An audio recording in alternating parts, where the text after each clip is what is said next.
السلام علیکم۔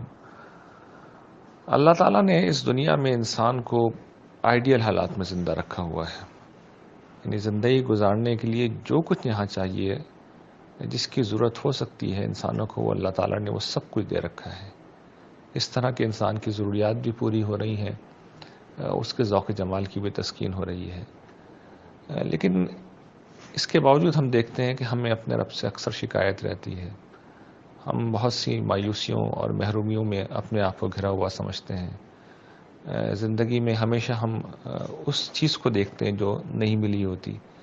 زندگی کے گلاس میں بارہا 99% چیزیں ہمیں دی جاتی ہیں، ہم 99% بھرے ہوئے گلاس کو نہیں دیکھتے، 1% جو خالی ہوتا ہے اس کو دیکھتے ہیں اور مایوس بھی رہتے ہیں اور ناشکری کا بھی شکار رہتے ہیں۔ لیکن فرض کیجئے، ایک لمحے کو فرض کیجئے کہ کل صبح دنیا بھر کے ٹیلی ویژن اسٹیشن کے اوپر اگر یہ اعلان ہو جائے کہ ایک بڑی خلائی چٹان زمین کی طرف آ رہی ہے اور اس طرح کی چیزیں کئی ہزار میل فی گھنٹہ کی رفتار سے سفر کرتی ہیں، اور اگر وہ زمین سے ٹکرائے گی تو یہ بات یقینی ہے کہ ارتھ لیول ایکسٹینشن جو ہے، یعنی پوری زمین کی سطح کی جو ہے یہاں پر خاتمہ زندگی کا واقعہ رونما ہو جائے گا۔ دوسرے الفاظ میں جو قیامت قرآن مجید جس کا تصور دیتا ہے وہ رونما ہو جائے گی۔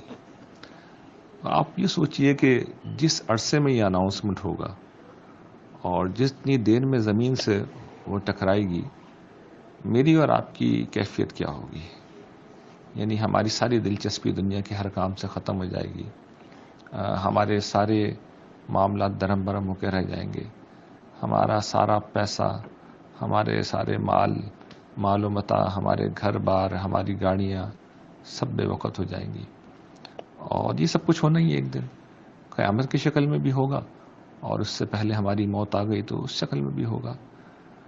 تو جب یہ سب کچھ ہونا ہی ہے تو پھر ہمیں آج ہی اس کی تیاری کرنی چاہیے۔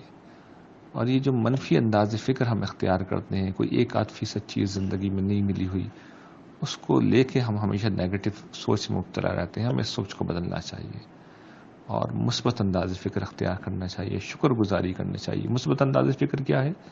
شکر گزاری کی سوچ ہے۔ اور منفی انداز فکر کیا ہے؟ یہ مایوسی کی سوچ ہے۔ شکر گزاری انبیاء کا طریقہ ہے اور مایوس ہونا شیطان کا طریقہ ہے۔ تو ہمیں فیصلہ کرنا ہے، اور آج ہی فیصلہ کرنا ہے کہ ہمیں شکر گزاری کی زندگی اختیار کرنی ہے، اس لیے کہ بہت جلد موت یا قیامت میں سے کوئی ایک چیز ہماری طرف آ رہی ہے، اور اس کے بعد ہمیں اندازہ ہوگا کہ جو کچھ ہمیں دیا گیا تھا وہ بہت زیادہ تھا، اور ہم اس بہت زیادہ کو چھوڑ کر بہت تھوڑے کے پیچھے لگے رہے۔